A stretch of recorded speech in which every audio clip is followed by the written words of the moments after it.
yenye shetani anatekaka bali benye kusema tuko batoto wa Mungu wala benye beko ba Kristo. Mais comme on n'a pas du temps, je vais juste parler sur un pied seulement. Lakini sasa vile wakati wa mfupi tasemezea kwa mtego mwana juu ya shetani. Alors nous allons le faire pour rentrer à l'étude de la parole de Dieu. Tushimame ndio kushimia usomi wa neno la Mungu. Je vais lire dans 1 Pierre. Tasoma mu Petro wa kwanza. Première lettre de Pierre, chapitre 5, verset 8. Barua ya kwanza Petro sura ya 5 mstari wa 8. S'il vous plaît, je vous demande d'être tellement attentif. Samani na milomba mkwe makini sana. Je lis. Nasoma Première lettre de Pierre, chapitre 5, verset 8. Barua ya kwanza ya Petro sura ya 5 mstari wa 8. Soyez bien éveillants, mukwe benye kukesha na mkalamuke, lucide, mukalamuke sana nye batu, car votre ennemi, le diable, rôde comme un lion rugissant. Kwa sababu ibilisi adui yenu shetani eko na shunguruka kama vile simba, et cherchant quelqu'un à dévorer. Na eko na tafuta mtu waye kupepeta, waye kula. Résistez-lui en demeurant ferme dans la foi. Asa mukangalie shetani, mujame mbele ya shetani, mukubakia benye kutumaini na kusimamia pa imani. Rappelez-vous que vos frères dans le monde entier passent par les mêmes souffrances. Na mjue kusema hapa watu mnaona mdunia beko napitia mwile magumu ya shetani, beko na batesa. Vous avez à souffrir encore un peu de temps. Na hivi mungana naishi pa dunia, mutakopa na kia kuteswa muda mfupi. Mais Dieu, source de toute grâce, lakini Mungu aliyekuwa chemchemu ya neema yote, vous a appelé à participer à sa gloire éternelle dans la communion avec Jésus-Christ. Alimiita msherekee utukufu wake wa milele katika ushiriki pamoja na Bwana Yesu Kristo. Il vous perfectionnera lui-même. Atamikamilisha yeye peke yake. Vous affermira. Na atamitia nguvu. Vous fortifiera. Atamikangamisha. Vous établira sur des solides fondations. Na atamisimamisha pa miamba ya nguvu. À lui soit la puissance pour toujours. Amen. Apewe uwezo daima. Amina. Veuillez vous asseoir. Mkali samani. Vous allez comprendre ici que si vous avez bien suivi la lecture de la parole de Dieu, vous allez comprendre que Paul est en train de nous conseiller d'éviter une certaine chose. Si vous avez été attentif, moi j'aimerais que vous puissiez découvrir vous-même ça. Écoutez, je vais lire encore le deuxième endroit. Je vais lire dans 1 Corinthiens chapitre 7. 1 Corinthiens chapitre 7. Chapitre 7 verset 35. Écoutez, il dit, verset 35, on nous dit ceci. Je dis cela pour votre bien. C'est Paul qui parle. Je dis cela pour votre bien.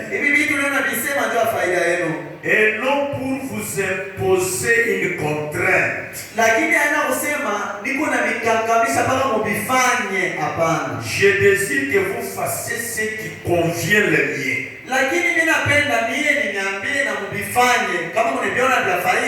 En demeurant totalement attaché au service du Seigneur. Je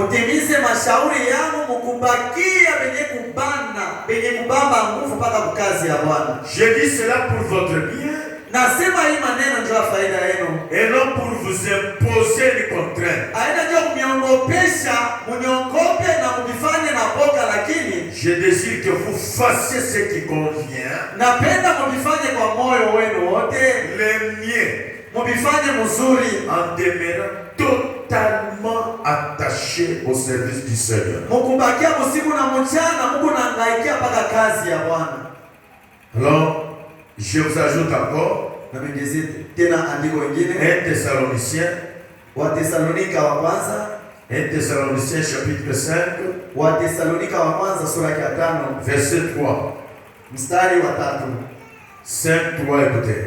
Sura ya 5 mstari wa 3, msikie. Quand les gens diront, Sabato watasema tout est en paix, hapa tunakuwa msalama, tout est en sécurité, hapa tunakuwa mkingo, c'est alors que tout à coup la ruine s'abattra sur eux. pale watu watasema hapa tunaanza kuishi usalama, kuna tena vya mavita, kuna tena njala, makuta tu unapata pale, mtu wako kusema njoo lufu unakuwa karibu, Comme les douleurs de l'accouchement sur une femme enceinte. iko sawa vile maumivu ya mama kama anataka kuzala. Personne ne pourra y échapper. Hakuna mtu wala hakuna mwanamke mwenye atazala bila maumivu. Je ne sais pas si vous me suivez bien. Sijue kama mnanifuata mzuri. Je voulais encore les dernières lois. Na misomea tena fasi ya mwisho wala andiko ya mwisho. Lettre aux Galates, Barua mmoja wa Galati, chapitre 5, verset 7. sura ya 5 mstari wa 7. Vous aviez pris un si bon départ.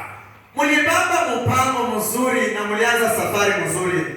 Qui a brisé votre élan pour vous empêcher d'obéir à la vérité. Sasa ni nani ananikwaza? Ni nani mwenye anasimamisha mwendo yenu mnakosa kuamini ukweli?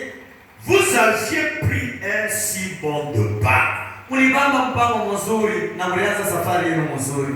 Qui a brisé votre élan pour vous empêcher d'obéir à la vérité. Ni nani anamiloka juu mwache mukate tamaa ya kuamini ukweli? Je vais te lire dans quel livre? Vous les sœurs.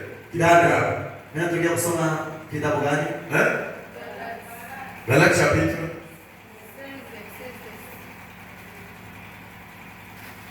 Unaona vile unashutuka. Haukuwa hata concentré. Tu étais déjà là-bas. Uko ushaenda. Écoutez. Shikie. Vous aviez pris un si bon départ. Mulianza tu safari yenu mzuri. Quand tu avais crié là, tu avais crié avec un bon élan. Ile sawa ya minaka, uliamini na hali na bidii ya mzuri. Maintenant, écoute, qui a brisé votre élan pour vous empêcher d'obéir à la vérité? Sasa ni nani On anakuloka? cherche quelqu'un. Ni nani mwenye anakukata tamaa? Nani anakuloka? On ne cherche pas un esprit, mais on cherche quelqu'un qui a brisé. Biko natafuta mtu, wakatafuta pepo. Biko natafuta ni mtu, wewe unauliza ni yule mtu. Qui a brisé cet élan Nani anavunja ile bidii ulikuwa nayo? pour vous empêcher d'obéir à la vérité. Na leo yoi awamini tena ukweli. Pour vous empêcher de venir à la prière. Unafikia mpaka unaanza kulofa kanisa. Pour vous empêcher d'obéir à la discipline. Unaanza kukosa kuwa na utaratibu maisha yako. Moi je vais répondre, celui qui a fait tout cela, c'est le diable. Nitajibu ninasema mwenyewe anakatisha tamaa ni shetani. Celui qui a brisé cet élan, c'est le diable. Unavunja bidii ulikuwa nayo kukashi ya Mungu ni shetani. C'est pourquoi Dieu voulant, si nous reprenons, je vais un peu de parler là-dessus. Kwa maana Mungu akitaka tukirudia kumbali tutasemezea. Mais aujourd'hui je vais parler sur un seul piège seulement. Na leo tutasemezea kwa mtego mmoja. Le diable a beaucoup de pièges. Shetani kuna mitego ya mingi. Ces pièges, il ne tend pas à ses enfants, mais à nous les chrétiens. Na ile mitego ashitekee batoto yake mapepo mchafu na wenyewe mtumikia, lakini kuna itekea Et bakristo. vous allez remarquer que la plupart de ceux qui se disent chrétiens sont déjà tombés dans ce piège. Na mtenda kuona kusema bamingi wenyewe kusema ni bakristo balisha mkia mwele mitego ya Si shetani. moi j'étais Dieu, Kama mimi ndio nilikuwa Mungu, je devrais poser beaucoup de parts dans les téléphones Android de chrétiens. nilipasha kuweka mitego mingi mwele simu Android ya bakristo. C'est-à-dire, vous téléchargez TikTok, ça n'entre pas. Unapima kuteleshaje TikTok haingii. Vous téléchargez YouTube, au moins YouTube. Quoi Facebook, ça n'entre pas. Unapima kuteleshaje Facebook vinajama. Et les autres ici. Na hii application Et nyingine ça n'entre pas. habitaingia. Si moi j'étais Dieu. Kama mimi nilikuwa wacha Mungu. Maintenant, vous allez remarquer que Sasa mtaona kusema le premier piège que le diable a tendu aux enfants de Dieu, c'est la distraction. mtego wa kwanza yenyewe shetani na baba nayo watoto wa Mungu ni kulengama.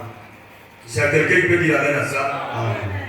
Donc nous nous appelons chrétiens, mais nous sommes distraits à un niveau très, très élevé. Tunajiita Bakristo lakini ni kulala tu na lamuka, na lamuka. Hatuwaza hata maombi. J'ai trouvé cette inspiration à partir de la prédication du samedi que le serviteur Abraham avait prêché. Mimi nilipata mahubiri kupitia ile mahubiri tulisikia mposho yenye mtumishi wa Mungu Abraham Parce que la manière dont nous écoutons la parole de Dieu elle est différente de vous. Naona ile mimi unasikia sauti ya Mungu inachana na moyo. C'est pendant qu'il lui prêchait que j'ai cette inspiration. Ile sala alikuwa anahubiri ndio nilipata hii ufunuo. La distraction c'est quoi? Kulengama ni nini? La distraction c'est-à-dire interrompre. On vous interrompt la marche, on interrompt des fois le cours de la bénédiction. Kulengama ni kusema nini? Banafunga mwendo yako wala banashimamisha mabaraka yako. Donc tu as pris la décision. Maana unapamba mpango. La décision de commencer à prier. Unasema mimi kila siku nitaanza kuomba mara tatu. Mais qu'est-ce que le diable fait? Sasa ni kitu gani shetani atafanya? Le diable vient, Shetani atakuja. il cherche maintenant comment interrompre cet élan de prière. Sawa unasema mu 9h taomba, mu 12h taomba na mu 15h, yani hizo kufika mu 8h30 na kuletea kikwazo juu usifikie kuomba mu 9h. Amen. Je vais parler lentement. Tasema polepole. Tu prends la décision. Unabeba mpango. Non, je parle souvent en retard à l'église. Mimi zaidi mimi ndio mpaka nishachelewa kanisa Dès aujourd'hui, kuanzia leo. j'ai commencé à aller à la fin. Nitaanza kwenda mpaka saa Après 2. 30 minutes, je vais respecter. Mbele ya 30 minutes yenyewe Cela fait mal au diable. ile sana babele mpango shetani unasikia mbaya. Maintenant, qu'est-ce que le diable va faire? Sasa ni kitu gani shetani atafanya? Il va faire tout son possible pour te tendre un piège. Le premier piège c'est la distraction. Shetani atafanya nguvu yake yote ndio kukuangusha na mtego wa kwanza Donc utakuwekea. interrompre ça. Ndio usema ile pitia kwa kanisa saa mbele uivunje shimame. Le diable connaît que la parole de Dieu est chercher d'abord le royaume de Dieu et toutes les autres choses vous seront données, vous seront ajoutées. Shetani anataka kusema sauti ya Mungu inasema mtafutie kwanza ufalme wa Mungu na hivi vitu vingine vitavipewa. Mais le problème c'est quoi? Sa mambo ni nini? Vous allez trouver que parmi nous les chrétiens, la plupart des chrétiens ont beaucoup de difficultés de maintenir la discipline spirituelle. Utakuta kusema Bakristo mingi beko na magumu sana pa kubamba mipango kusema taanza kuomba saa fulani na saa fulani na kuheshimia. Donc cette discipline spirituelle-là, Kuheshimia ile makanuni ilishajikilia. la plupart des chrétiens ont beaucoup de difficultés de maintenir cette discipline. Bakristo mingi atasema kukinywa lakini asitaweza kuitimiza. Mais c'est très difficile de faire une heure du temps sans jeter un coup d'œil sur le TikTok si vous avez les mégas. Lakini biko nguvu uze tu 1 giga ya mu telefone ufanye saa 2 au ufinye telefone yako. C'est très difficile de faire toute une journée si vous avez les mégas sans jeter un coup d'œil sur le TikTok ou Facebook ou YouTube. Biko nguvu uze 1 giga journée mzima ipite au ufinye telefone yako angalia kwa Facebook wanakuandikia nini, mu TikTok na Biblia ni. Nous avons cette facilité de maintenir la discipline, de vérifier ce qui se passe sur TikTok, Facebook, YouTube et autres. Mais pour maintenir la discipline spirituelle, c'est très difficile. Tuko naheshimia sana ile kusema siwezi kupitisha tu journée mzima na telefone. Ili tuko na hangaika hata mkatia mwana moto, tenda hata mkatuma charge. Lakini kuheshimia maombi na kuheshimia makanuni ya kiroho atuheshimie. Quand le diable voit que tu es tombé dans ce pied de distraction, Wakati shetani anaona kusema na mkia mwenye mtego wa kulengama, c'est par là qu'il vous profite, pam, l'avortement. pale njoo atakuwai, anakukamata, anaingilia pale na mimba inabomoka. C'est par là qu'il profite, pam, une mauvaise couche. Ataingilia pale, anapika magambo, unazaa mtoto mwana C'est shenese. par là qu'il profite, pam, Pale njoo ataingilia pale, anapika, morne. unazaa mtoto alishakufa. Il profite, pam, une perte d'argent. Anaingilia pale, pa makuta yako yanapotea. Les gens ne peuvent pas vous profiter pendant que vous maintenez la discipline spirituelle. Shetani asipata mlango wa kujililia wakati unaheshimia masaa maombi na unaheshimia makanuni ya Mungu. Quand il vous tend la distraction, Wakati anakoa, quand wakati il vous tend ce piège, sana kuletea ile mtego wa et kulengea vous tombez là-dedans, na unaanguka pa ile mtego, il vient directement accomplir le but. atakuwa pale jenye anaanza kutafuta kupata mashauri anakipata. Distraction, c'est-à-dire quoi? Kulengama ni kusema nini? Interrompre.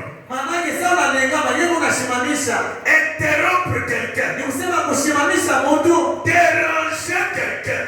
kuzuru mtu, kumwangaisha mtu. Donc les déranger dans la vie de la prière. Kuvuruga mtu mu maisha maombi. Les déranger dans sa dispute spirituelle. Kama alikuwa na ile bidii ya kuomba mkiro, anasimamisha ile bidii. Donc quand vous tombez dans la distraction, Ni kusema saa unaanguka mkulingama, le diable va faire tout pour te faire intéresser à autre chose qu'à l'objet de ton occupation. shetani atafanya nguvu yake, waza kukaa akili mpaka kubingine, hautawaza tena ile vibako libambaga mahali ya kiroho. Or nous les chrétiens, nous avons l'unique occupation. Shema Kristo tuko na mambo ni moja yenyewe kuangaisha yenyewe C'est la lecture de la parole de Dieu. ni kusoma sauti ya Mungu, La prière. kuomba Voilà. njoo ile Mais la méditation sur la parole, na kufikiria maneno, la prière maombi et aussi l'exhortation, na kusikia utakamisho aussi la louange. na kusifu Mungu. Mais quand les diables Lakini wakati shetani commencent à te faire intéresser plus au TikTok, anaanza kuanzisha sana, unaangalia mpaka TikTok, plus au Facebook, unaanza kila siku jione mheshima kwa Facebook, plus à vos travaux, zaidi huko unaangalia mpaka kazi yako. donc vous ne pensez même pas à la prière, vous ne pensez même pas à la méditation de la parole. Awazi tena hata kuomba, awazi hata kufikiria maneno. Vous êtes tombé dans son piège. Unajua kusema alishaangukia mtego wa shetani. Donc qu'est-ce que le diable fait? Kitu kwa shetani kwa nafanya. Le diable amène des choses Shetani analetea vitu qui sont capables de dévier votre attention. vitu vyenye pengine ulikuwa unaanza kuomba, lakini sasa unaletea kile kitu mawazo maombi. Ça dévie votre attention. Iko nafanya kusema vitu ulikuwa unaanza vizuri vya kufanya. On prend ta pensée, Anabeba mawazo yako ton esprit, wala roho yako, tout cela vers autre chose. vile vyote ulikuwa unaangalia kwenye vitu vingine. Frère, même à la maison, Ndugu yangu, hata kunyumba, s'il n'y a pas la discipline, kama mna utaratibu mu nyumba yako, vous allez faire ressortir les enfants délinquants. utazala watoto watombozi, Vous allez faire ressortir les enfants impolis. utazala watoto wakosefu, Vous allez faire ressortir les enfants mal éduqués. utazala watoto wenye kufundishwa, Vous allez mourir même à cause des soucis de ça. na utakufa mbona watoto wewe wanakutomboa wewe wanakupika wewe mama yako ndio kuanza kukufa. Même si dans l'église où il n'y a pas la discipline, Hata mkanisa kama muna utaratibu, les gens vont s'engrosser, ils restent toujours là-bas. utakuta kiana anapatia binti mimba na bego Vous baba. allez trouver un frère qui abandonne son épouse, il se marie toujours dans l'église, ils sont toujours là-bas. Utakuta ndugu anaacha bibi yake na anaoa binti wa kanisa bego mpaka mule. Et ça ne sera pas une église. Na ila ina tena kanisa. Ça sera une organisation. Ile itakuwa ni kikundi tu. Ça sera l'assemblée de gens. Ile itakuwa ni mkusanyiko wa watu. Mais ce qui fait une église, Lakini kikufanya kanisa c'est la discipline. ni maadibisho na utaratibu. Ce qui fait une bonne famille, Kile kufanya jamaa iwe mzuri c'est la discipline. ni maadibisho na Si nous utaratibu. parvenons à marier les jeunes filles comme nous l'avons fait dimanche, Kama mnaona tunawesha babinti sasa hivi mnaona msiku wa Jumapili, c'est parce qu'il y a une discipline quelque part. kwa sababu tulisha tunaona hicho fashi fulani. C'est pourquoi maman, Kwa maana mama yangu, si vous êtes tellement strict envers les enfants, pourquoi tu as fait ça? Un peu de jeu. Donc tu es en train de frayer une bonne brèche pour les enfants. kama uko makali na watoto upende kubaona mumizaa uchafu huko nako hicho nguvu ni kusema unababazuria njia nzuri. La discipline. Maana yake Maintenant, même dans le spirituel, hata mwali ya kiroho, si vous n'êtes pas discipliné, kama una na maadibisho, vous ne ferez absolument rien. kama uliheshimie kuwa na makanuni ya Kristo hautafanya kitu. Pourquoi? Juu ya nini? Nous avons les habitudes physiques. Tuko na ile mazoezi ya mwili.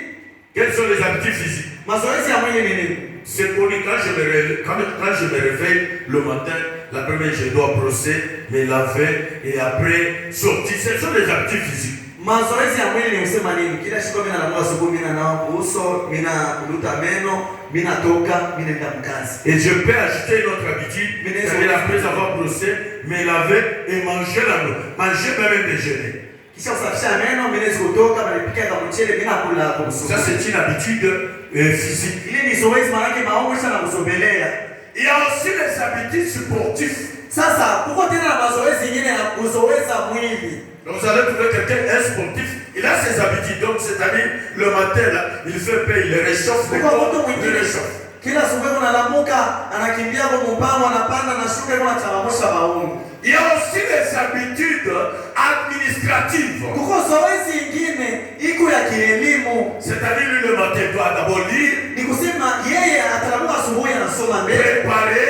Anajitayarisha. Donc ce sont les habitudes. Ili inakuwa ni mazoezi ya kielimu. C'est ce qui différencie nos familles. Job yenyewe kuachanisha majamaa yetu. Vous allez trouver que si vous allez chez Frère José, vous allez trouver une habitude là-bas. Les enfants, son épouse, même les visiteurs qui sont là, ils ont une habitude différente par rapport à mes habitudes à moi chez moi. Utaona kusema kama unaenda kwa ndugu José Mandu utakuta beko na tabia yao ya nyumba yao. Maana batoto hata bagini benyewe kama ile nyumba unakuta mzazi mwanaume na mwanamke beko na tabia yao inachana na ya kwanza. Vous allez trouver dans une autre famille, quand l'enfant est affamé, il peut aller lui-même dans la cuisine, prendre la nourriture, les condiments, tout, il mange, il n'y a pas de... C'est une habitude. Utakuta mjamaa ingine saa yote mtoto atasikia njala hata alikulia 12 asikia njala 14 ni kuingia yeye peke mpisha na beba mnofu ya nyama na mkale na kulia. C'est par là que frère on dit chaque maison a son esprit. Ndio kwa nini Biblia inasema kila nyumba beko na tabia yao. Mais là si vous êtes visiteur, c'est comme mon mgeni. La première des choses, kitu cha kwanza, vérifiez les habitudes que vous avez trouvées. Kama unafika hata mgeni mu nyumba, uanze kuangalia asubuhi ba kila mtu benye na nyumba banafanyaka je, 12 banafanyaka je na magharibi banafanyaka. Et faites tout de vous habituer. Na utikazi kama asubuhi banakula mchele na utikazi waanze kula mchele. Même si ça vous fait mal. Hata kama wewe asubuhi unakula bukari. Parce que vous avez trouvé des habitudes qui contredisent ce que vous avez. Wewe ulisomelea maneno tokea kule bukari asubuhi lakini kule bakula ni chai na mkate. Bitakutatiza lakini utikaze na wewe usomelee. Mais là si vous vous habituez, kama unasomelea, vous allez voir que les gens là vont vous aimer. Pourquoi? Parce qu'ils ont dit bon, les autres quand ils viennent ici, ils ont beaucoup de difficultés. Mais l'autre là, malléable, tout ça. Non, non, il n'est pas malléable, mais il a supporté. Utaona batakupenda, watasema hapa pengine sio bwana kula bwana ya kushilashila shati mwenye cha asubuhi. Atakulia mchele shepa kwa bugari lakini huyu eko nakula tu mwenye kuliachilia batakupenda. Mais là c'est très compliqué de maintenir les habitudes inhabituelles. Asa biko nguvu kusobelea mambo yenyewe alikuwa anafanyanga zamani. Vous trouvez là-bas, donc la sœur, elle, quand elle termine à préparer, donc cette casserole-là est à côté. C'est comme l'ami fidèle. C'est à côté là-bas. Les enfants, toi c'est quoi? Alors dire attention, allez, il prend, il donne. Toi c'est quoi? Allez, voyons d'abord. Donc ça y est là-bas, ça se développe. Mais habituez-vous. Ça, utaona mchama ingine, mama kama anaisha kupika mboga, kakiungu ka mboga unashughulika pana na hapo anashuka na mtoto akiloma mtokonia hata alicho atomsoa atakupa wewe keba rangi wewe. Alors, même dans les spirituels, hata mkiroho tena, maintenir, je parlais de maintenir la discipline, maintenant je veux parler de maintenir les habitudes spirituelles. Nilisemezea kuchunga mazoezi. Hapa nataka kusemezea tena kuchunga mazoezi ya kiroho. Donc il y a maintenir la discipline. Maana kuko kuchunga mazoezi wala utaratibu wala maintenir les habitudes spirituelles. Donc maintenir la discipline spirituelle et maintenir les habitudes spirituelles. Niko nasemezea maneno mbili. Kuchunga mazoezi ya kiroho na kuchunga mazoezi ya mwili. C'est très compliqué. Maintenir les habitudes spirituelles. Kuchunga na kuzogelea kuishi mu mazoezi ya kiroho iko vya nguvu sana. Que Dieu nous aide. Mungu atusaidie. Que Dieu nous aide. Mungu atusaidie. Vous savez, vous avez le courage. Un courage là. Moi j'ai écrit depuis longtemps. Moi je suis, voyez, dans cette église. En tout cas, je compte, moi. Donc vous savez, tous les autres, ce sont les enfants. Moi, ça n'a pas fait. Dieu ne compte pas sur cela. Dieu voit comment vous maintenez les habitudes spirituelles, comment tu maintiens la discipline spirituelle. Muna ile bidii sana usema mimi niko zamani kuchunga. Ule lisema unaona saba mzalaka mimi mbeba hapa nikulia. Anabomelea mumacho yangu niko naona hata hivyo interprete. Lakini ile tuko nayo lazima ni kuchunga hali ya kiroho na mazoezi ya kiroho. Tu vois les enfants qui sont là, l'autre là, ah ouais, à la maternité, moi je l'ai pris, hein. L'autre là, bon, comme moi ici, je peux avoir le courage. Tu vois la femme de frère David Mambo, Sarah, Dorcas, je cite Winnie et tous les autres là. Bon, j'ai pris même les photos. bon, voilà comment ils étaient. Bon, cela n'a pas d'importance. Je ne compte pas sur cela. Frère, vous devez nous respecter. Moi, je suis prédicateur. Non. Dieu ne compte pas sur le fait de prêcher. Nous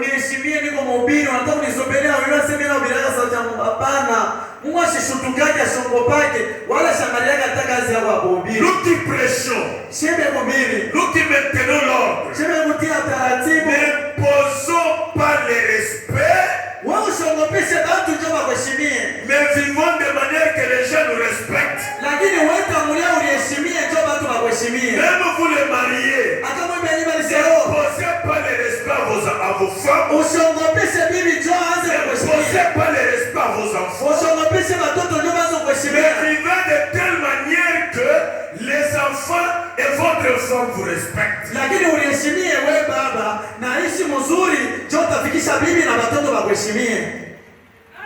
Si j'ai bien parlé, dites Amen. Amen.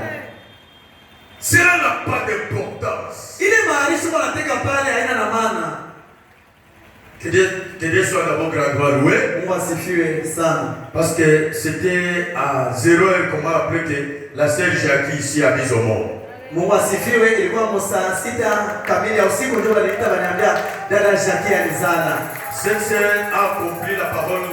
Le frère dit si vous voulez avoir, si vous avez une situation compliquée et si vous voulez avoir la situation, importunez seulement le pasteur. Huyu dada anatimiza ile andiko na Biblia anasema kama hata na mambo yenyewe unakupitia je, hata kama walikufinga je, wewe umuishi tu shetani, umuishi tu mchungaji wako. Le pasteur, mchungaji, les huissiers sont des témoins. Chaque fois qu'il quitte la scène, là, il reste toujours là-bas. Kila siku ya ibada ule dada watu wote wanatoka wanazamana yeye mpaka. Donc le pasteur prie. Mchungaji aniombee. Donc même son mari prie au Kenos Tabernacle. Bwana yake anaomba mu Kenos Tabernacle. Mais il a dit à son mari, lakini anaambia bwana yake, j'ai beaucoup souffert. Mimi nateswa sana. Trop de complications. Mimi nahangaika sana. Trop d'avortements. Mimi bado natoka jusqu'à 6 mois. Kufika pala na miezi 6 mimi natoka. Mais il a dit, moi je rentre au David. Akasema hapana, mimi narudia kwa David. Quand il est venu, j'ai dit non. Cette église est celle-ci. Nikamwambia sari kuya, nikamwambia Kenos na David. Donc c'est une même église. Ni kanisa moja. Malgré ça, papa, moi, je reste d'abord ici, prier d'abord pour moi. Akasema hapana, hata vile ni kanisa moja tunaamini pamoja, lakini nibakie mbele hapa David. Je vais dire comme ça, allez d'abord demander l'autorisation à votre pasteur. Nikamwambia kama ni vile uende mbele mulombe mchungaji wako. Dites-lui que celui qui m'a envoyé c'est le pasteur. Umwambia sema mwenyewe nilituma ni pasteur Jean. Et là il est courage. Akapata ile nguvu. Le pasteur m'a envoyé de te demander l'autorisation parce qu'il veut prier pour moi. Regarde. Pasteur Timothée, ona mchungaji Jean nituma sasa niombe ruhusa yako kwa sababu napenda niombe, ona matatizo niko nayo, ona. Le pasteur lui a dit non. Le pasteur Jean là et moi, nous sommes un. C'est une même église. On peut prier pour vous, il n'y a pas de problème. Pasteur Timothée akamwambia Pasteur Jean na mimi apikalake mambo tuko pamoja, tunaamini pamoja, ni kanisa moja, wenda kuombea mna tatizo. Et nous avons prié. Akakuya ile dada tukamwombea. Donc elle était attentive. Yeye alikuwa ananishikia. Non, elle était attentive. Alikuwa makini. Comme elle avait conçu. Sasa alichukua mimba. Nous avons prié, elle a conçu. Tuliomba kapata mimba. Et après moi elle était attentive, bon ça va sortir.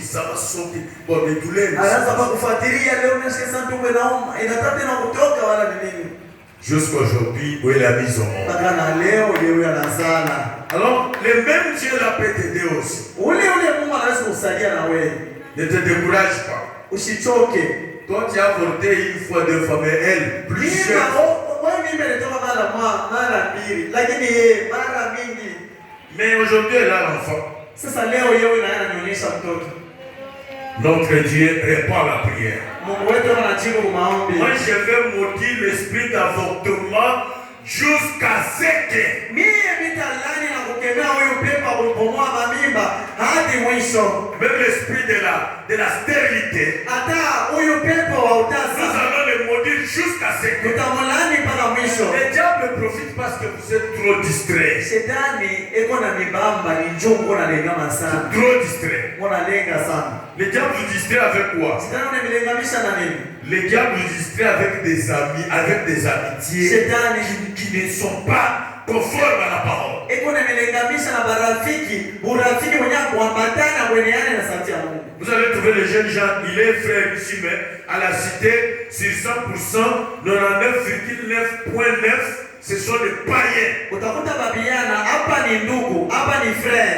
Lakini kule nje marafiki yake mpaka bafuta bange, bajina fake, ba hivi na hivi ndio marafiki yake ndio benzake. Vous voyez les cheveux, vous allez voir, c'est comme si on a mis les bâtons là.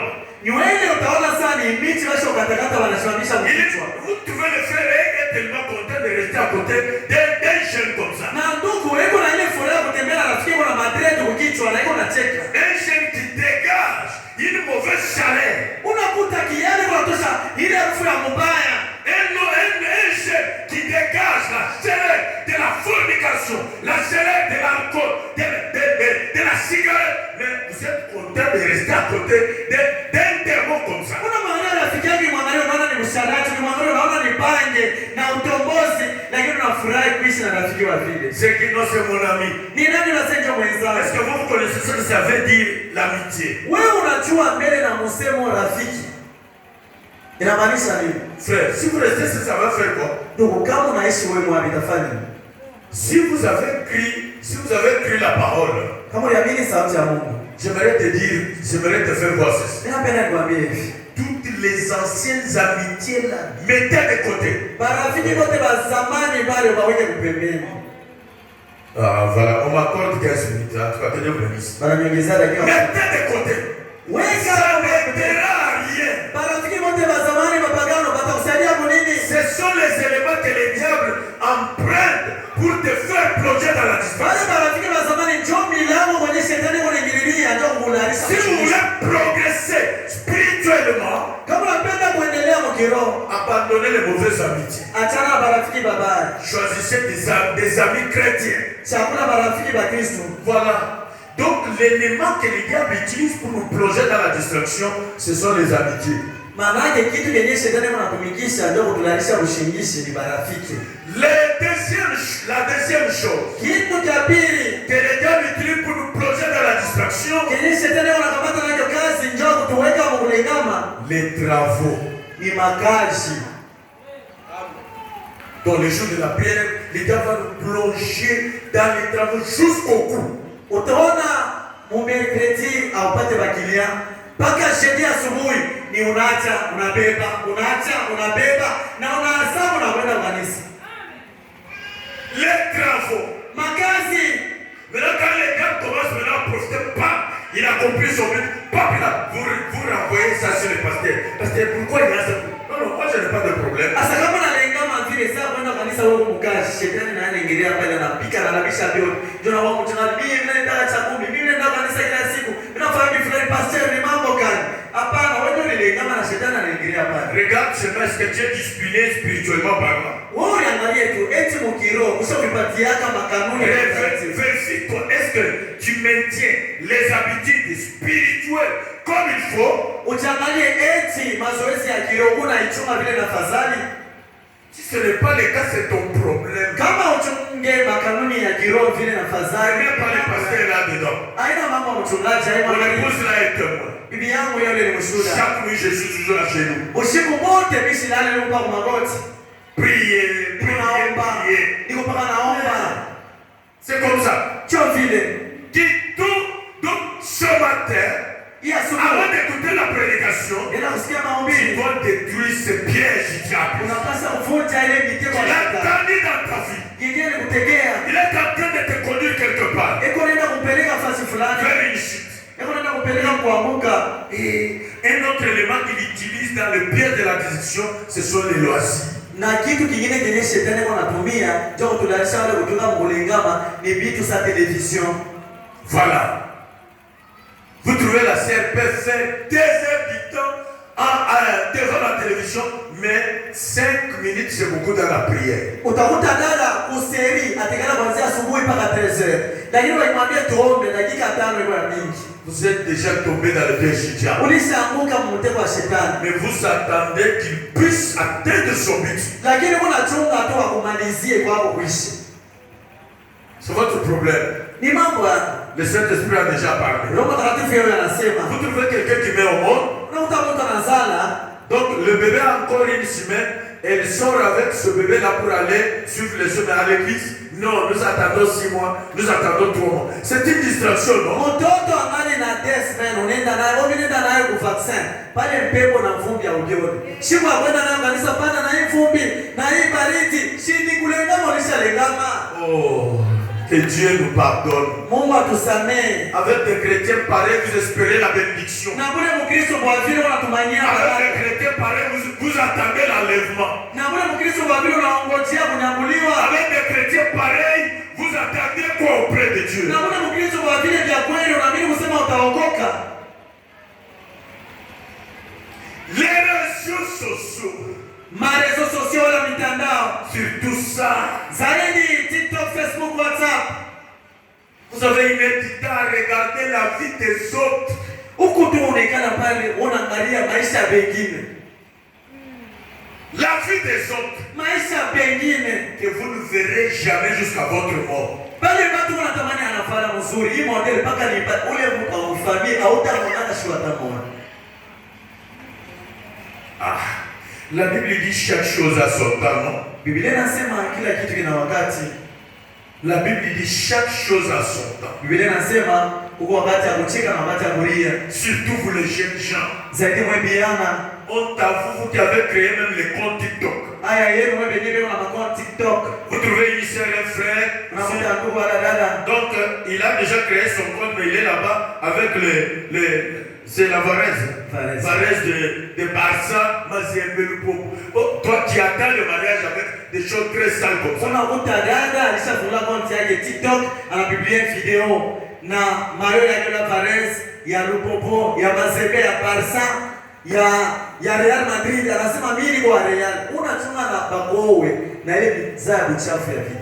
Et vous venez pasteur, j'ai besoin du Saint-Esprit. Dieu ne peut pas donner le Saint-Esprit dans un endroit où il y a des sales choses comme ça. Unakuwa unakenyeka kumera mchungaji ni lazima Mungu anipatie Roho Mtakatifu na ile roho Mungu mchafu tele vile. Vous trouvez un frère sur son compte TikTok là. Par contre, il y a des TikTok. Mais la musique qu'il a mis, c'est la musique de l'homme. On a goûté à la tia mwimbo à l'homme dans la vidéo il y a qui parle. Makambo ezali mabe, makambo. Il fait même la tête comme ça. Makambo ezali mabe, makambo ezali mabe. Tout ça. Toi tu penses que en écoutant ces cantiques comme ça tu vas chercher quoi? Wewe unaanza kusema mbona nasikia lwango, unasema bana mnegalala ma education ndio nataka kubadilisha nini? Vous trouvez une sœur, elle prend encore quelqu'un d'autre qui avait parlé. Bon, à Papa Dunia, comme avant qu'on a katana ou bakatane. Bon, à Papa Dunia, comme avant qu'on a peut-être la ou babé. Est-ce que c'est ce que dit la parole? Il est là-bas. Et qu'on parle, quelqu'un est en train de parler. À Papa Dunia, hata kama unanikomanisha utaniweza mimi kwa mikono ya Mungu paske mule kwa mikono ya Mungu abamweza hapana wao ya kwa mikono ya Mungu pale kwa pale mikono ya shetani hata kama anasema vile udeja mikono ya shetani no amen kusema vile unaingia deja mikono ya Mungu et comment nous sommes distraits on a de prier de vérité sur la parole la parole dit ceci. J'ai dit, j'honore celui qui fait si sa conduite chaque jour. Unasema niko naheshimisha na kuheshimia mwenye kufuatilia maisha yake, mwenye kuangalia mwenendo wa maisha yake kila siku.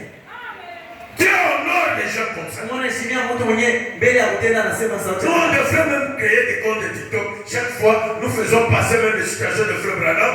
Donc, la prière, même nos prédications, on fait passer, voilà. Mais vous, des choses comme ça, vous trouvez quelqu'un qui va passer. J'ai fait longtemps, bon, pasteur, je vais trouver le mariage, comment? Dieu ne peut pas prendre son fils, lui donner une Jézabel comme ça. Mungu asiwezi kuitika kubeba mtoto wake mtumishi wake. Amupatie bibi sabi Yezebeli sabi wewe upande atashumwa. Il prend son fils, il lui donne à sa fille. Atamupatia sabi bwana kwa binti wake. Il faut les jeunes gens vous espérer la bénédiction en faisant un pied tantôt dedans, un pied dehors. Na wewe kijana unasema Mungu atakubariki. Ile sasa Mungu mmoja yuko nje na Mungu mwingine ndani. pas vous bénir comme ça. Mungu ashakubariki ile saa ngale mvuguvugu. Dieu bénit les gens qui craignent ta parole. Mungu anabariki watu wenye kuogopa sauti yake. Dieu bénit les gens qui craignent sa parole. Watu wenye kuishi neno lake ndio wenye wanabariki. C'est votre problème. Ile ni mambo yenu. Parce que le diable a beaucoup de démons. Juu shetani wana mapepo mengi. Nous résistons parce que nous avons Dieu. Tuko na simama hapo tunashama ni juu. Mais si tu abandonnes Dieu, tu tombes dans ce piège. Lakini kama unamwacha Mungu na mkia mikono ya shetani, Tu es fini. kwako unaisha. Écoutons. Tusikie. Je vais lire ça pour terminer. Avoir soif de la vie. Kuwa na hamu ya uzima. Avoir soif de la vie dit 11:6-58. Kuwa na hamu ya uzima, mabila ya Biblia na mtarehe 11. Paragraphe 53 dit ceci. Fungu la 53. Vous pouvez avoir une petite biche en train de paître. Ndio anasema unaweza kuwa na kanyama kako kadogo yenyewe unalisha. Le loup va furtivement se glisser là. Unaweza kusema hapana, niende kwa pori au kusambwa nilishe kwa kondolo kangu hapo. Lakini utakuta imbwa mwitu, ule imbwa wa pori, eko na kawinda polepole bila wewe kujua. Écoutez très bien. Biche. Mettez biche sur vous, les loups c'est les diables. Tuseme bisha yala wala kondolo njoo wewe. Lakini ule imbwa wa pori ndio shetani. Donc comme vous êtes venus pour écouter la parole là, Hivi mnakwenda kusikia sauti ya Mungu. le diable va faire tout pour se glisser furtivement. Shetani atafanya nguvu yake yote ndio kuingia mkufichu mwangu yule. Dans ta vie. Maisha. Et s'il peut attraper cette biche-là qui est distraite, Na kama shetani anakawinda katika kondolo, kelika lishalengama na nakakamata. Vraiment, insiste la distraction. Ndio maana kazi hapa kulengama. Il dit, Anasema s'il peut attraper cette biche-là qui est distraite, kama hii imbwa ya pori inawinda katika kondolo kalishalengama na inakabamba. Amen. Mais si la biche n'est pas distraite, Sasa kama hii kondolo iko naangalia ngambo na ngambo, le loup ne peut pas l'attraper. hakuna namna hii imbwa ya pori Mais si kama. elle est distraite, Lakini kama kondolo le analengama, loup va l'attraper. utakuta kusema huyu imbwa ya Ma pori. sœur, Dada yangu, mon frère, ndugu yangu, tu es comparable à une biche. banakufananisha na ngulungu wala Le hayana. diable va t'attraper certainement comme les jours si tu es distrait. Shetani atakubamba hakika yu wakati kama ulishalengama. Frère, le diable va t'attraper si tu es distrait. Ndugu, shetani atakukamata kama ulishalengama. Il dit, Anasema juste comme le diable attrape l'église qui est distraite, ule imbwa mwitu atabamba akakayala kanisa lengama mpaka vile shetani anabambaka kanisa nye lishalengama. l'église ce ne sont pas les chaises, l'église c'est moi, c'est toi. Kanisa ina bibumbashi na bichi na malata, kanisa ni wewe, kanisa ni Parce que wewe. tu es en bonne santé, Kwa sababu na afya tu nzuri, ne tombes pas malade, haulukule, vous mangez très bien. unakula nyama kila siku. Le matin tu prends la moto et tu reviens. Asubuhi nabeba moto yangu Il n'y a pas d'arrestation, na il n'y a pas quoi que ce soit. hakuna mambo, hakuna magumu. Dans cette condition de vie-là, Lakini mwenye kuishi msalama kimya, vous ne priez pas. aombe, Vous ne méditez pas sur la parole. ausome Biblia, Vous ne faites pas ce que la parole exige. awishi hata sauti ya Mungu wenyewe. C'est une paix du diable. Ile ni salama, ni kimya ya shetani. Donc, parce que nous avons lu, on nous dit, quand vous allez dire en tout cas maintenant, nous sommes dans la paix, c'est à ce moment-là que le diable viendra. Mara tusomea Baba anasema sasa tutasema pesilete hapa kuna kwa kimya vita kwa Yesu inaisha.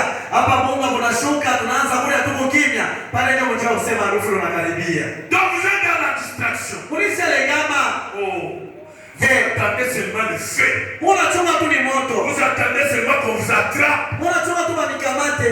Ce que l'église décide, Kile kanisa natamani. c'est un immense et beau bâtiment, un pasteur qui sort droit d'un cimetière ou plutôt d'un séminaire. Manake kanisa mimi unapenda kanisa. Watu wanapenda kanisa nyimba na inga mzuri mudari, kuna ngala na makaro na mchungaji anatokea sawa vile mkaburi, manake anatokea kwa mafundisho fulani, mchungaji mnene wa kavumu. Aujourd'hui, Leo les églises du message makanisa ya uchungu ujumbe. Il se préoccupe, nous allons faire la parcelle comment, nous allons construire comment, les faits qui sont là, je vais acheter le véhicule comment, la parcelle comment, la moto comment. Ils oublient la prière, ils oublient la vie chrétienne. Makanisa ujumbe batu wanawaza tauza pamoja. Na sisi tunajenga kanisa. Batu wanawaza tauza motoka je na mimi takuwa mtu je. Bana sababu kenye kia lazima. Vous allez trouver les frères Takuta bandu préoccupés avec les ristournes. Bego na misha kisha bandu. Ils s'absentent à l'église. Bego na lofa kanisa. Ôtez de ça. J'aurai un retard. J'aurai ceci. Mimi sikupitisha moto mpaka niendeshe mafuta ya kinguli. Tellement distrait. Ekishalingama sana. Tellement distrait. Banalingama sana.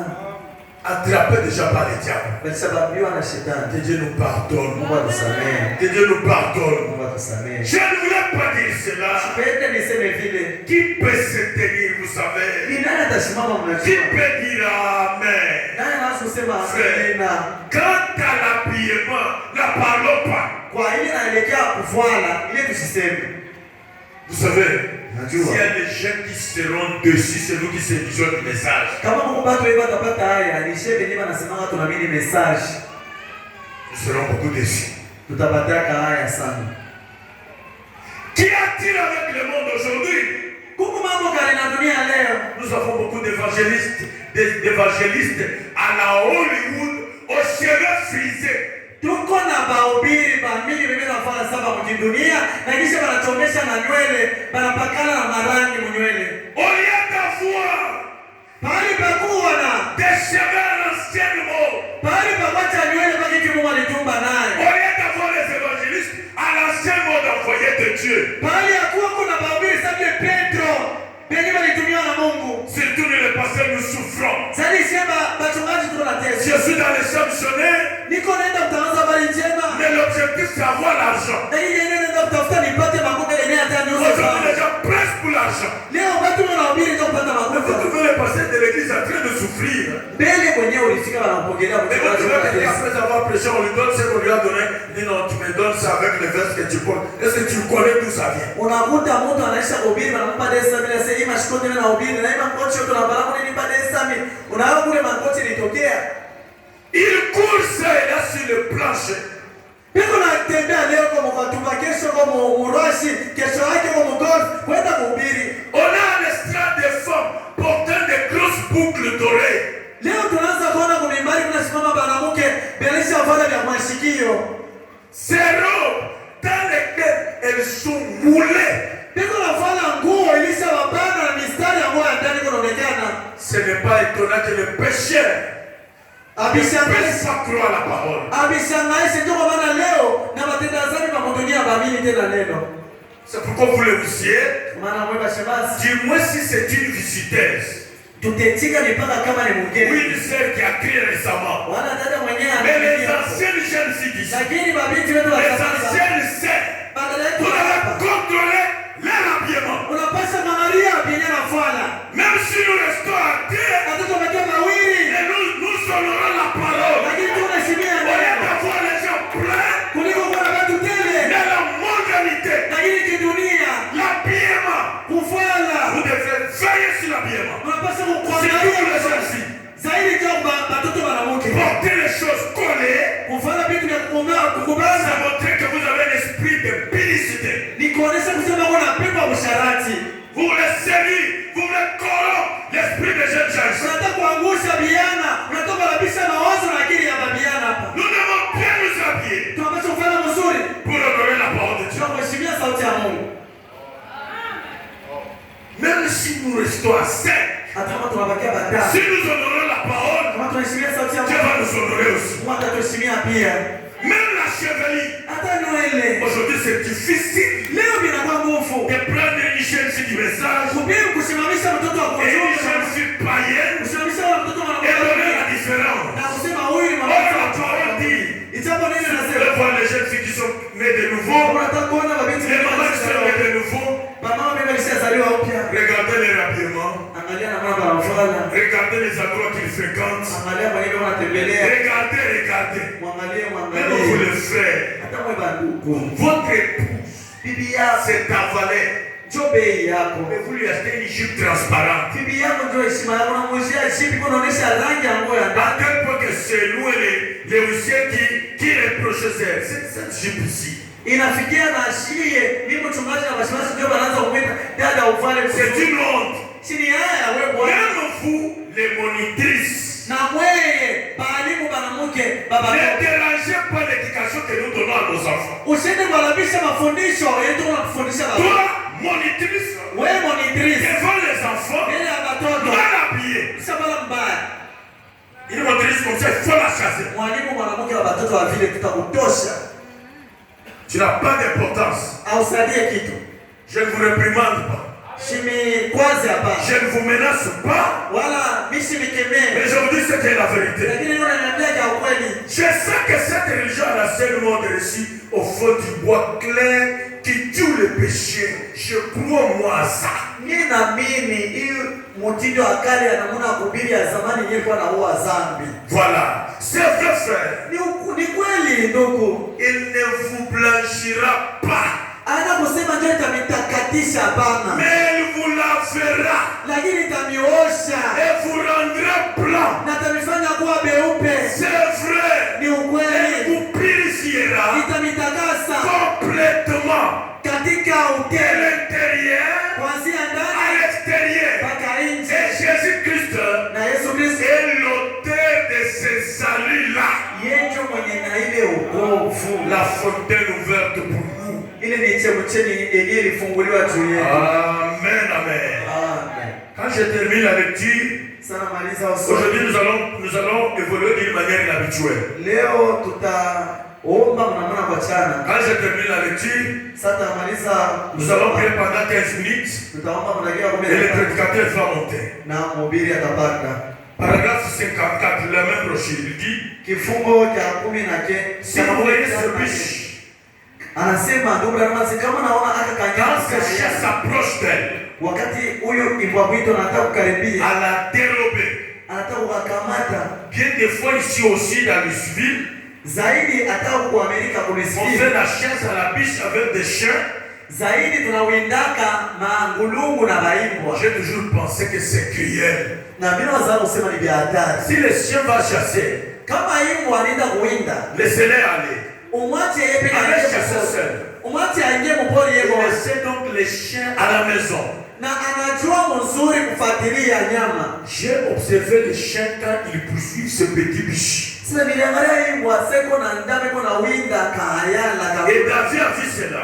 Na Daudi aliona ile Quand vile. les chiens se glissent furtivement, Wakati mbwa mwito kuna kuya mboficho là, pale, et qu'il voit cette biche, na kama imbwa ya pori inaona ngulungu wala ile ayala, il a une astuce pour lui couper la gorge. manake imbwa ya pori inagalanga na mayele ya kubamba na kukata shingo wala muribo. Vous me suivez bien? Unafuata mzuri? J'ai dit la biche, c'est vous les chrétiens. Nilisema mzuri, ayala ni mwana Kristo. Les loups, c'est les diables. Imbwa ya pori ni shetani. Quand les loups se glissent, Kama imbwa ya pori inakaribia, ils profitent cette distraction. inaona kusema nyama lishalegama, Les loups ont l'astuce imbwa ya pori kuna mayele, ujanja pour te couper la gorge. ni kukamata na kubamba pa muribo. Mara moja. Les loups ont des crottes de sang.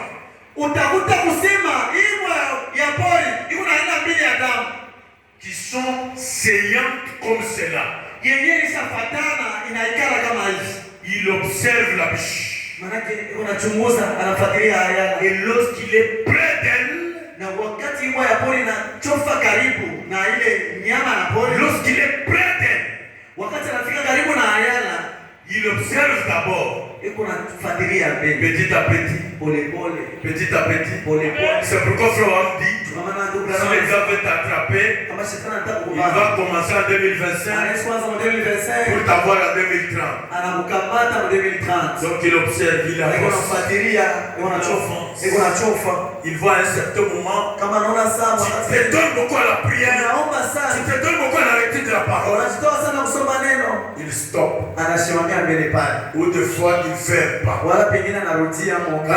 il lance encore le piège. Kama na tupa tena mtego, il trouve que vous êtes tombé dans les pièges de distraction. anaona kusema anangama. Vous savez des fois ce que le diable fait. Unajua mara nyingine shetani Je anafanya. peux prendre la décision pour cette fois ça que je commencerai à aller à l'église chaque fois. Na siku hapa mpango nasema mimi nitaanza kwenda kanisa mkazini mposho na mchuma. Vous allez voir que le diable Utaona kusema shetani va faire de sorte que quand les prédicateurs commencent à prêcher, atafanya maana kusema wakati mhubiri anaanza kuhubiri, le diable prendra seulement ce que tu fais là. Shetani atabeba mpaka matabia yako mabaya. C'est qu'on parle, c'est toi. Hivi ndio tulio nasema, muishishini wewe ulibakaribia na C'est toi qui bois. wewe ndio unashimangana C'est toi qui fumes. wewe ndio unafutaka na marafiki bajinafiki wewe. C'est toi qui ne supporte pas le bien époux, c'est toi. Ni wewe mwenyewe uvumili yake wengine si wewe. D'ailleurs, le pasteur un jour il est passé chez vous, il a vu comment ce qu'il parle, il est conseillé, le pasteur parle de vous. D'ailleurs, vous êtes distrait pour rien. Kumbuka ile siku ulikosana na Biblia yako, ndio siku mchungaji alikuwa kweli. Maana alikuwa ile mambo ndio kwa maana anasema. Maintenant, pourquoi le pasteur doit parler de toi en public comme ça? Sasa ndio mchungaji anasema maisha yako kuna kutanjika kwa watu hivi. Pour t'humilier comme ça. Ndio kuna kukamatisha yako. Mais tu es intellectuel. Usiku mtu ulisoma. Son rôle, kazi yake c'est pour encore te faire partir loin de la parole. Ndio kusema wewe tena mbali na sauti ya Mungu. Et il te fait fâcher sur place. Na anakushirikisha barabara. Ça c'est ce jeu de mots. Nikunisomee. Moi je suis intellectuel. Mimi ni mwana nilisoma university. Non, vous savez, hapana, si Dieu vous aime, kama Mungu anakupenda, il doit cogner plus sur votre vie privée. Atapiga mikoni sana kwa maisha yako. Si vous partez, vous allez distraire Dieu. Kama wewe unaenda, unaweza sema Mungu ataacha kwa Mungu. Vous allez empêcher Dieu d'agir. Wewe unaweza kusema kama wewe unaenda, Mungu asitatenda tena. Vous pouvez aller, vous revenir.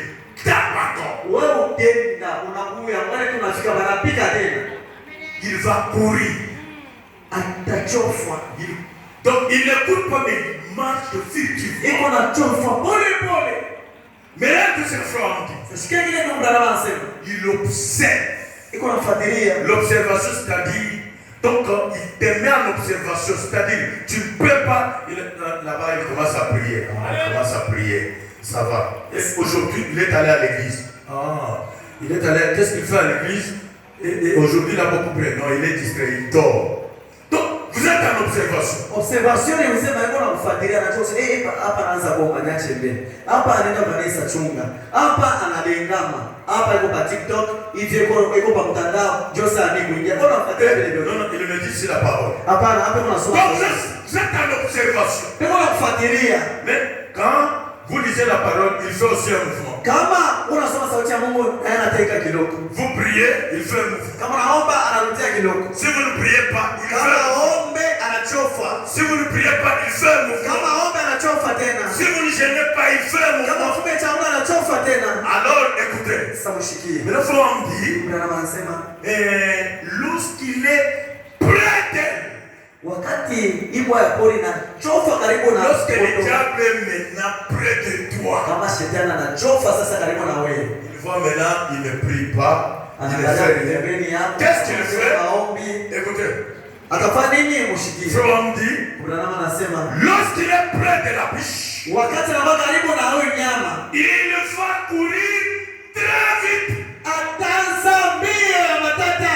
Partout s'il ne courait pas très vite. Huku kote alikuwa anakuwa pole pole. Il allait petit à petit. Alikuwa anakuwa pole pole. Il t'avait mis en observation. Alikuwa anafuatilia. Ton argent en observation. Tes affaires en observation. Tes enfants en observation. Tes grossesses en observation. Il observe. Il observe. Et il dit maintenant je suis près de lui. Il court maintenant très vite. Il va courir très vite. Pas seulement ça. Il va se lancer à toute vitesse. 3.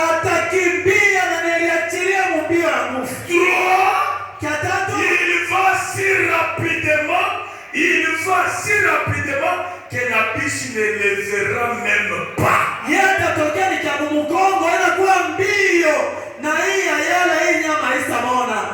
Amen, amen. Le diable viendra. Hakutakuwa ni ndoto. Il n'y aura même pas une vision. Il n'y aura même pas une prophétie. Vous ne verrez même pas on prêche de fois la parole qui sort qui te touche. Non, non. Tu seras en paix avec ton mari. Chérie, je t'aime. Moi aussi, je t'aime, chérie. Que Dieu te bénisse. Dieu m'a donné un mari. Pendant que faut ceci, il vient très vite. Vous ne le verrez même pas. Allez, un enfant saute. Il ne grossesse pas. David Tabernacle. Quitter la distraction, c'est le pied du diable. Il attrape la biche. Donc, si rapidement que la biche ne le verra même pas. S'il attrape la biche et lui enfonce ses rocs dans une veine jugulaire.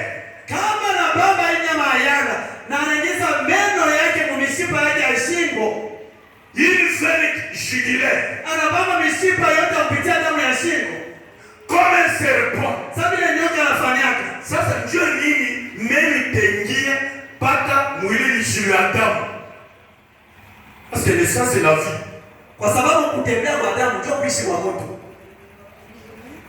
Amen, amen. Amen. C'est pourquoi on a d'avoir fornication. Donc vous allez vous commettre la fornication là, vous allez commettre la fornication avec les enfants de Dieu. Ce n'est pas toi. Les gens te chercher. Sasa leo anakupata. David anatulisha maisha ya maombi tulikuwa nayo sasa. David récupérons la vie de la prière qu'on a fait. Tulisheni maisha ya maombi. Récupérons ce Nous sommes déjà tombés dans les pieds du diable. Nous attendons seulement. Vous savez que nous attendons la surprise. Unasikia, tunachunga tu shetani atukamata tushibushe. Frère, donc allez laisser la moto là. Ile moto utaacha chunga.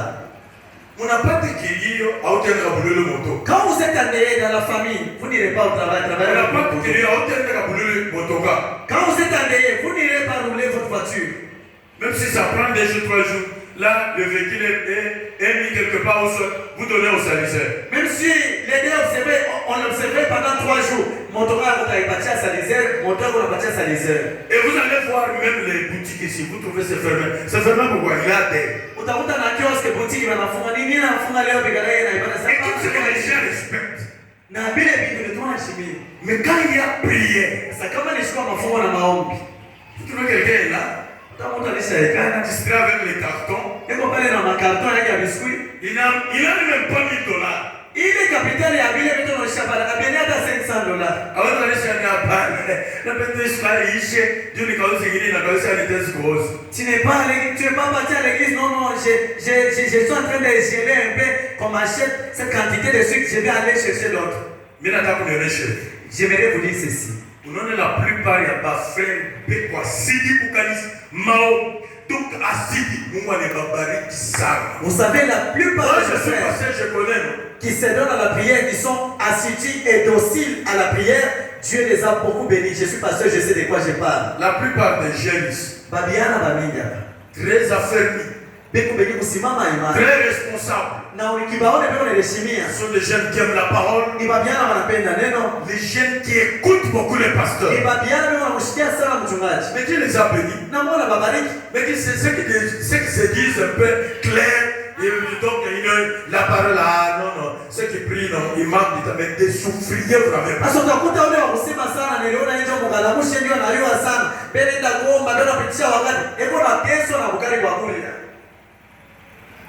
Amen. Amen. C'est ça. Donc je veux. Et puis vous les frères. Vous les sœurs. Donnez-moi d'abord la Bible. Donnez-moi la Bible. Vous savez, j'avais juré avec cette Bible pour la chaîne, pour la parcelle de l'église. N'est-ce pas, nous en avons?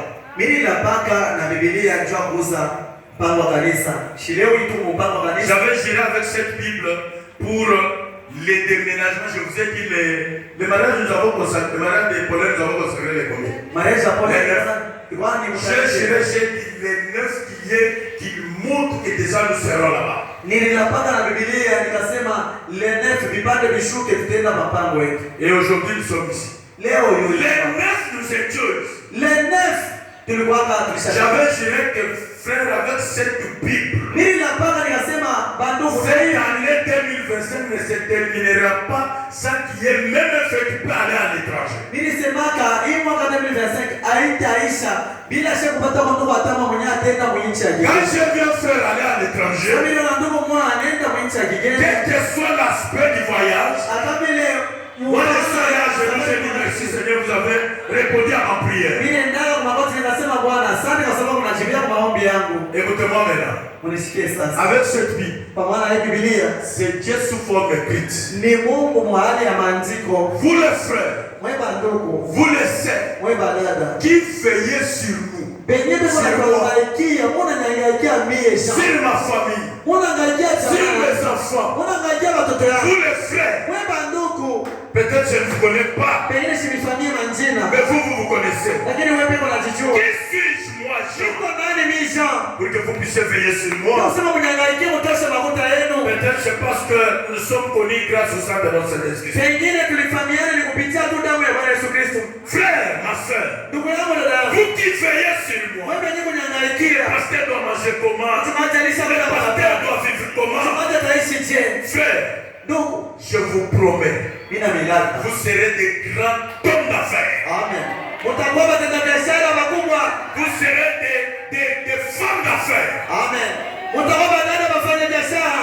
Vos enfants seront bénis. Watoto wenu watabarikiwa. Vos affaires seront bénies. Kazi yenu itabarikiwa. Et tout ce que vous faites seront Na bénis. vitu mnafanya vitabarikiwa. Même vous les frères. Hata baba ndugu. Quand je dis malade, quand je dis seulement je suis malade, Kama mimi nasema tu mimi nashikia vous intéressez de plus près. Unafuatilia kwa pasero na namoga nje. Avec cette Bible, Pamoja na Biblia. que vos affaires soient bénies Kazi yenu ibarikiwe. et que tout soit béni Yote ibarikiwe. au nom de Jésus-Christ. Kwa jina la Yesu Kristo. Ça c'est une parenthèse. Ile ilikuwa ni pengo pembeni. Nous revenons. Tunarudia. Il va se lancer à toute vitesse. Atakuwa mbio ya hatari. Si rapidement que la biche ne le verra même pas. Haraka sana kwa mgongo wa Ayala litamwona hii Il bwana. attrape la biche. Atamamba Ayala. Lui enfonce ses rocs dans une veine jugulaire comme un serpent. Ataingisha meno yake mushingo mumishipa ya kupitia damu. Juste derrière son oreille. Manake atangilia ni kwa mkongo bila hii nyama Ayala kuona na kuyua. Et la veine qui est juste derrière son oreille.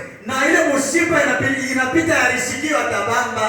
Et puis, Na kisha le loup va balancer sa proie. Le loup va balancer sa proie en jouant de son poids avec ses rocs saillants comme des couteaux. kisha yeye kubamba shingo au nyama na mkamata na kisha meno mumishipa kupitia damu. Atamutikiza matupa hii ng'ambo na hii ng'ambo. Alishashipa naye simwachilie. Il coupe la gorge de cette biche Atakata shingo ya huyu nyama ya Ayala. et descend avec elle jusqu'au sol. Na atashuka naye mpaka chini na kufinia chini. Pourquoi frère Branham? Juu ya nini ndugu Branham? Parce que la biche était distraite. Ile yote ni kwa sababu kaka nyama ka mulungu kalilengama mukukuli ya pori. Il n'a rien acheté. Qui m'a bien compris? Pourquoi la biche a connu cette torture, ce maltraitement ici? Juu ya nini haka kanyama ka mulungu kanateswa hivi, banakaua, banakabamba na banakafinyia chini? Parce que la biche était distraite. Ni juu kalianza kuli ya pori akakariki. Pourquoi les chrétiens aujourd'hui, ils commencent bien, à un certain moment ça s'arrête, c'est parce que Dieu est tombé dans le piège du diable, le premier piège de la distraction. Juu ya nini Bakristo leo abibamba bendeke ni juu unamkia mtego wa shetani, mtego ya kwanza kulengama. Nous avons vu avec vous, quand il veut vous faire tomber dans la distraction, il vous brandit une mauvaise amitié, mais des fois qu'il vous aide, des fois qu'il vous assiste, mais une mauvaise amitié. Tunaona na mwamba tunasema shetani sana nataka kukuangusha kulengama, atakuletea pengine rafiki mbaya, lakini kama msaidia kama nalugula anakuletea makuta. Nous avons appris avec vous, il vous brandit les loisirs. Wala atakuletea tu ile kulengama kwa television kila Il vous brandit les réseaux sociaux. atakuletea telefoni mitandao. Il vous brandit les travaux. Atakuletea makazi. Il vous brandit les rendez-vous. Wala atakuletea mikutano na marafiki na majamaa. Ou comme nous avons l'opération Je construis. Wala kitu unamchama majengo. Et tu fais partie, tu n'as pas 1000 francs aujourd'hui. Unataka kuenda 1000 francs unashipata wapi? Même si vous vous absentez, Kama alofa. nous allons continuer toujours avec l'opération Je construis. Je construis chez nous tapita tangu Et baba. vous allez voir demain, nous commencerons, ou le lendemain, on commence à crépir ici. Shia tangu baba tutapita je construis tunapeleka na kesho. Parce que ce n'est pas nous qui construisons, Ana sisi tunajenga. mais c'est Dieu qui construit. Ni Mungu ndiye anajijenga. Mais vous, lakini wewe vous allez rester avec la condamnation. utabakia na ile hukumu. Et vous serez redevable. Utabakia na Et deni. Dieu va vous ravir même le peu que vous avez. Parce que quand il nous donne l'argent, c'est pour que nous puissions le servir avec. Est-ce que c'est ton argent à toi? Ce n'est pas ton argent.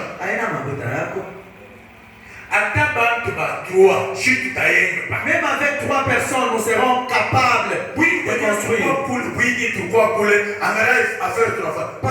Nous étions une minorité là-bas, nous avons fait une grande chose. Que dire de maintenant?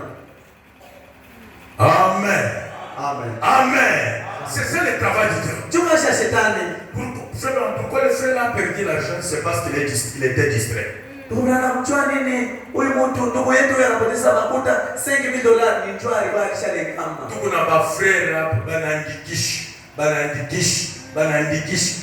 êtes resté distrait avec foi mais c'est un péché.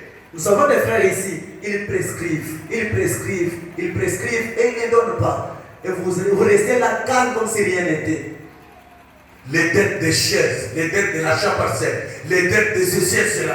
Mais vous ne sentez même pas une condamnation. Kuma papier ya sima ulianjilishaka desa ka uletaki. J'ai construit ulianjilishaka uletaki. Kuma mbao ulianjilishaka ya malata uletaki. Vyote uletaki. Vous êtes toujours chrétien dans ce sens. Voilà quelqu'un qui n'est pas capable de maintenir les habitudes chrétiennes. Tu peux occuper le pasteur pendant 2 heures, 3 heures du temps, s'il veut faire un pasteur on a là. Mais tu ne payes pas la vie. Unengala kuanzia 6 mpaka 14 anachoka anaanza na kulala. Unamwambia pastor unaanza kulala bishaji. Lakini cha 10 haulipaki. Parce que frère, ceux qui paient la dîme, ce sont eux qui ont le souci de faire avancer le ministère. Mchungaji, mtumishi wa Mungu Branham anasema pale penye kulipa cha 10, ndio penye niko naangaika baone huduma iende mbele. Quand on touche ça, tu as la facilité de courber la tête comme ça. Kama tunasema mambo ya dini, unaanza kujamisha kichwa unaangalia mpembeni. C'est la honte, non? Chini haya. Et tu espères le ciel avec une vie comme ça. Na uko unangojea mbingu na ile maisha. La bénédiction avec une vie comme ça. Unachunga kubarikiwa na ile maisha vile. Un sorcier de sa propre vie. Quelqu'un qui construit une malédiction générationnelle. Donc il sera le grand-père, mais avec un lien de malédiction générationnelle.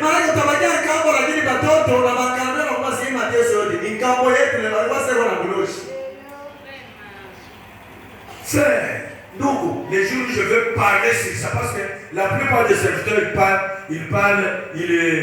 ils ont un temps bien déterminé. Les jours où je vais enseigner sur ça, vous allez comprendre que vous avez commis un péché jamais commis.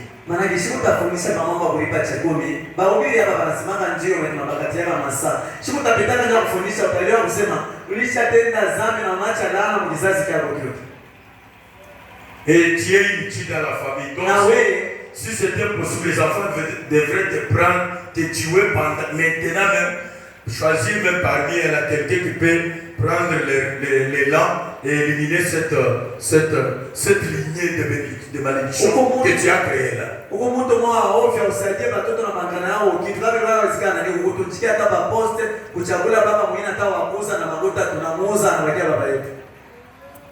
Donc lui là peut commencer un bon élan qui peut nous préparer, parce que les enfants ici sont des innocents.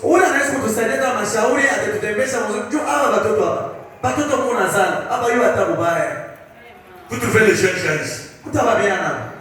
Il manque même un pantalon.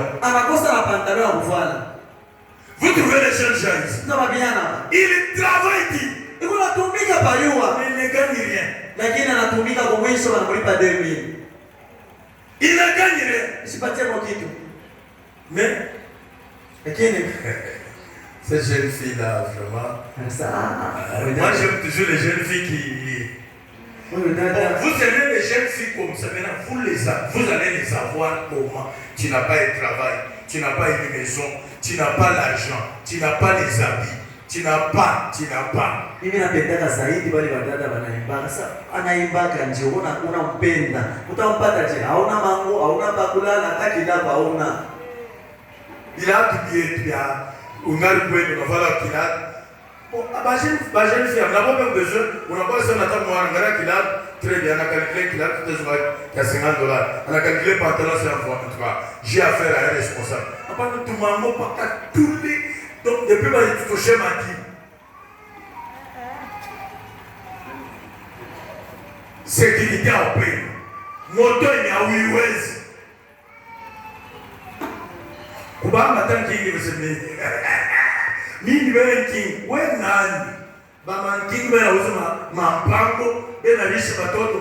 Vous savez, je vous ai toujours dit, un grand péché dans la vie, c'est un ignorant qui ignore. Mimi niambiaga kila siku mimi nasema zambi munene ni ukuta mtu asijue kitu lakini anasabu kusema asijue kitu. Ndio wale wanafungiwa mikuli pa magifu. Donc anapanda hapo na bilato. Leo kupanda yule pale sama avion. Directement nini nasema mimi pande bana ulizaka. Unaenda kapanda tu nini? Alors ça, mimi uliza. Malgré que tout le monde passe de bien. Merci. Mais ça va faire chier.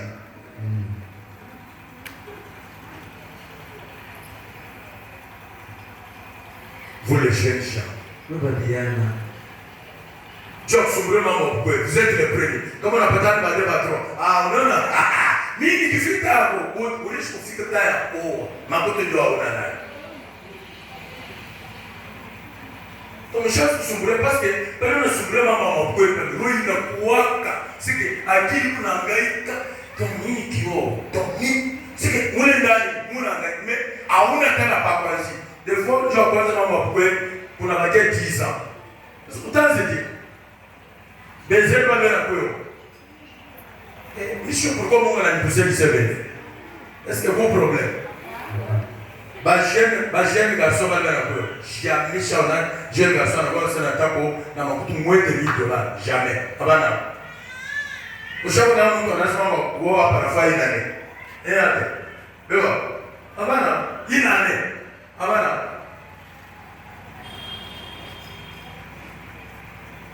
Na moi le yémen na pas faire ma moi je lis ça. Je vais le préparer. On a makutu là. Ce n'est pas un péché. Ah, comment on a pour les Ouangoulis? On a bon, ce n'est pas ton problème. Ce n'est pas mon problème. Parce qu'elle a essayé de c'est bon. Makuta, on bon, c'est. On a quoi on est de Bishimari, la Tafkimé de Makuta. On a même tout un bout de mais il n'est pas encore prêt.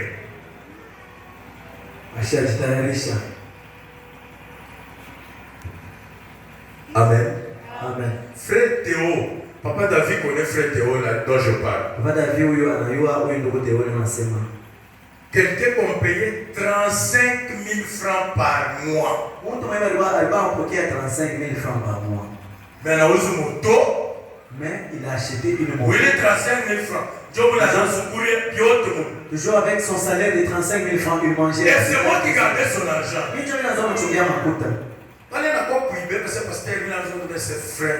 Quand il venait retirer cet argent-là, je n'ai jamais vu ce courage.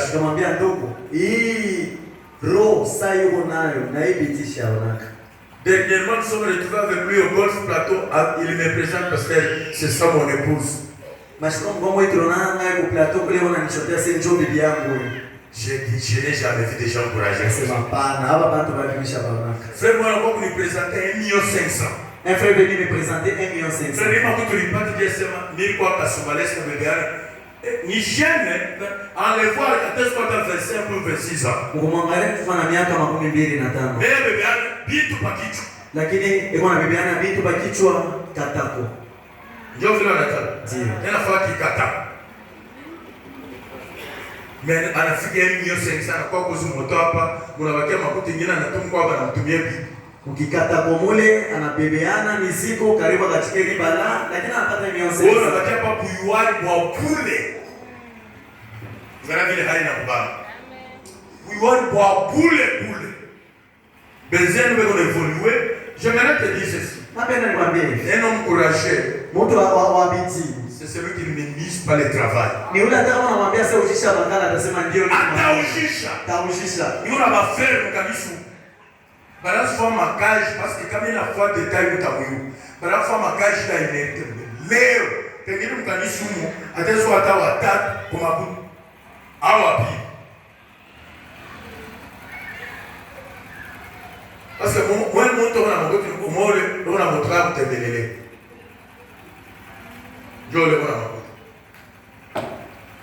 C'est quoi la distraction?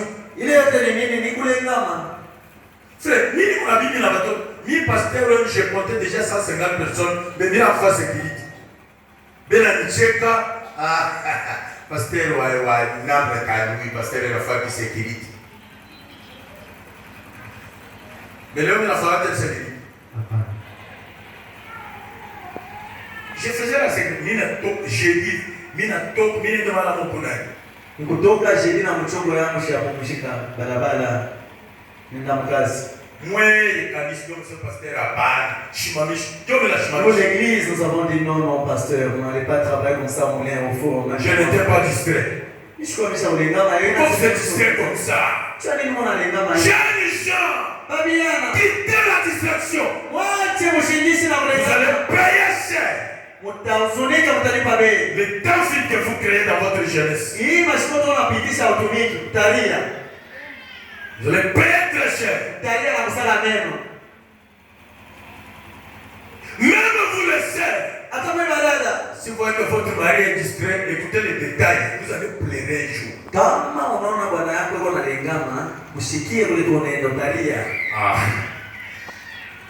L'élu va balancer sa proie.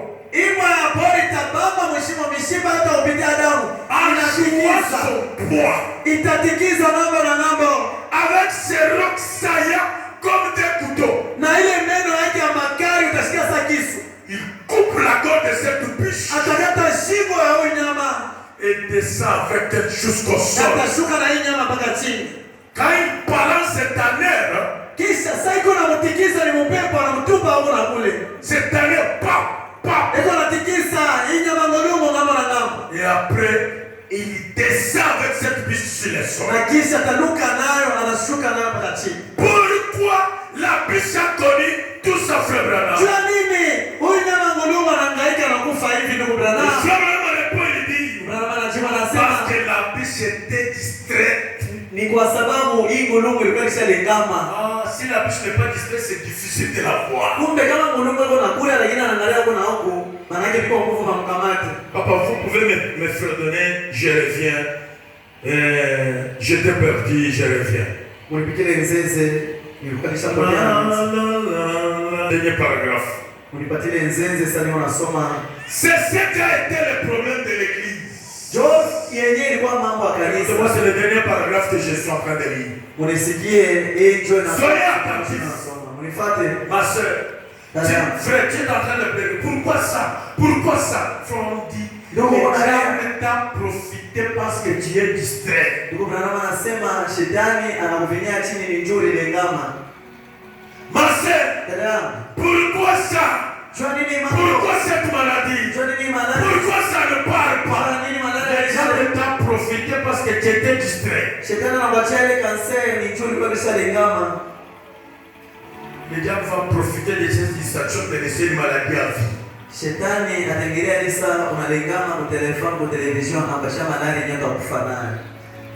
Laisser une maladie à vie. Tabachia malari nyota utaponaka. Pendant que je parle, tu vois que je plaisante. Sasa ni unasema unaona sasa ni nitekea ni maarishi.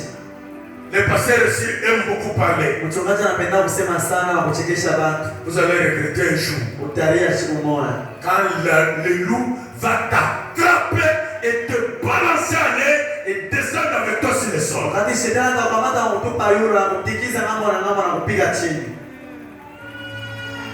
C'est ce qu'a été le problème de l'église. Joye mambo ya kanisa.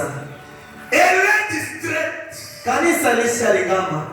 L'église est tellement distraite. Kanisa lishalingama sana. Il y a quelque chose qui ne marche pas. Kitu fulani kinyakiendeki. Oh frère. Ndugu. Frère Kadi avait l'habitude de chanter un chant. Ndugu Kati alikuwa na zoezi ya kuimba mwimbo mmoja. Nous avons laissé tomber les barrières. Asema milango yote yenyewe bwana tufungia barabara tulishaangusha. Nous faisons des compromis avec le péché. Na tupende tena kuishi muzambi. Nous faisons des compromis avec le péché. Tunaenda kuishi na tunachunga dhambi. Nous avons laissé tomber les barrières. Milango yote tunaangusha. Les brebis sont sortis. Milango yote ya nzinzi tunaangusha, magondole natoka. Mais comment les boucs sont-ils entrés? Sasa babuzi dume banaingia Nous je. avons laissé tomber les barrières.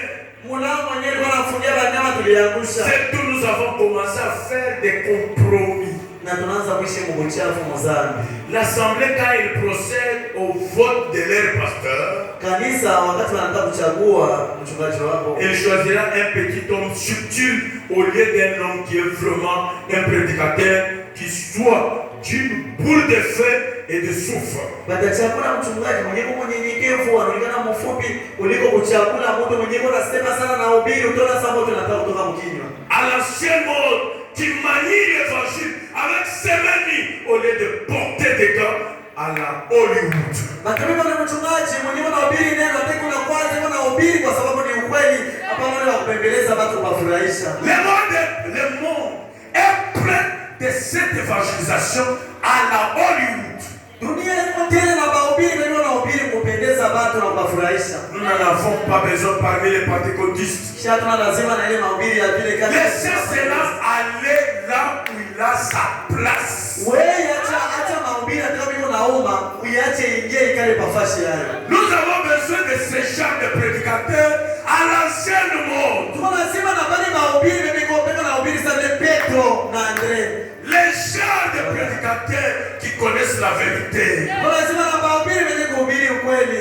Qui mettent la cognée à la racine de l'arbre. Wenye wanabeba shoka wanaiweka chini ya mti. Et qui laissent le couteau tomber là où il pèse. Na pepo naacha kisu kiangukie pa kitu kingine kinapaswa kukatiwa. C'est vrai. Ni ukweli. Retournez à l'évangile. Turudieni kwa injili. Retournez à la vie de prière. Turudie kwa maisha ya maombi. Retournez à la communion. Turudie kwa ushiriki. Retournez à l'évangile, frère. Turudieni kwa neno la Mungu banduku. Je préférerais être dans un groupe de 5 personnes Mitechika ukikala mmoja hata watu 5 qui vont à la rencontre de Jésus. lakini pengine na magharibi pema nenda. Plutôt que d'en avoir des 5000 et ne pas aller à sa rencontre. Kuliko kwa kanisa monene ya watu 5000, 6000 personnes lakini hawakutanani na Yesu. C'est différent. Ni benye kuachana. La sincérité Ukweli wa moyo. et la pureté de l'âme. Na kuwa na nafsi safi. La pureté du cœur dans la présence de Kuwa na Dieu. moyo safi katika uwepo wa Mungu. Que Dieu vous aide. Mungu anisaidie. Que Dieu vous aide. La distraction. Kulegama. Que Dieu vous aide. Mungu Vous manquez anisaidie. la discipline spirituelle. Unakosa utaratibu na Que maadhibisho Dieu ya vous kiroho. aide. Mungu Vous anisaidie. manquez. Donc, quand vous êtes venu là, Hivi mnakuya. quand je vois vous venir, c'est comme si vous êtes poussé. Mimi mnakuya sana vilisukuma. Vous savez, d'ici là, nous allons prier. Hapa tunataka kuomba. Je parlais de la soumission à l'obéissance. Nilisemezea kutii na kumshikia Bwana. Nous mettons cela dans le spirituel. Tunabiweka sasa mkiroho. Je vais vous aider. Tanisaidia. Vous savez, une femme soumise Unajua bibi mwenyewe anamshikia Bwana. qui connaît que quand mon mari vient, il faut délier les lacets, enlever les chaussures. Mwanamke wala bibi mwenyewe yuko anamshikia Bwana. Anajua kusema hivi Bwana wangu anataka kurudia. Hivi anataka kunia mnyumba. Bibi ndio atamvula bilato. Maintenant, quand elle vient, Na wakati Bwana anakuja. donc quand cette femme-là vient d'elle-même, Wakati bibi anakuja yeye mwana. volontairement, Aba msukume. chérie, Mpenzi.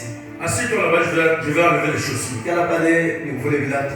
Parce que nous avons la soumission, c'est un acte volontaire. Zote tunajua utii ni tendo ya La soumission, c'est bazazi. le fait de reconnaître son rôle. Utii ni mama wala bibi wa ndoa ajue kazi yake.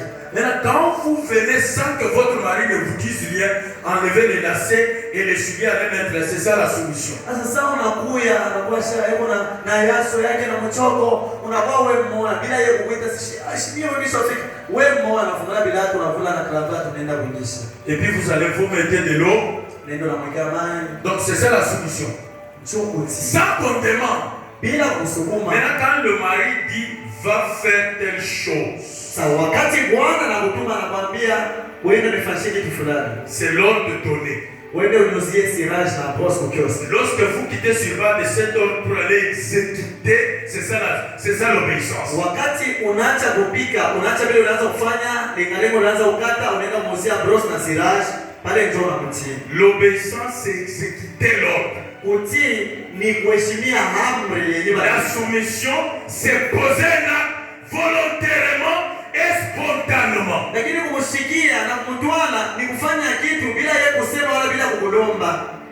Quand vous venez à la prière tout en ayant la joie, volontairement, c'est ça la soumission. Kama unakuwa kwa maombi ya kusukume wala kukumbushe wewe mwa mlikuwa na furaha njoo kutii. Mais quand la parole dit venez avant 30 minutes, Lakini neno kama nasema mkuye mbele ya madakika 30. c'est l'ordre qui est donné. Ile ni amri. Le fait d'exécuter ça, c'est ça l'obéissance. Kama unatii vile manake unashikia na unatii. Regarde comment tu es tombé dans les pièges du diable. Kuna vile unaanguka mtego wa shetani. Est-ce que tu connais les coups qu'il est en train de préparer pour toi? Eti unajua mapiko yenyewe unakutayarishia. Moi j'ai déjà parlé. Mimi nilishasema Le sang va retomber sur tes propres mains. kama unakufa damu yako itamukia mikono yako wewe mwenyewe. Inclinons nos têtes. Ujamishe vichwa. Ange plein d'amour, Seigneur, je viens.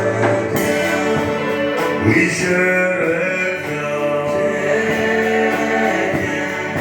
Oh, à la maison, pour l'église.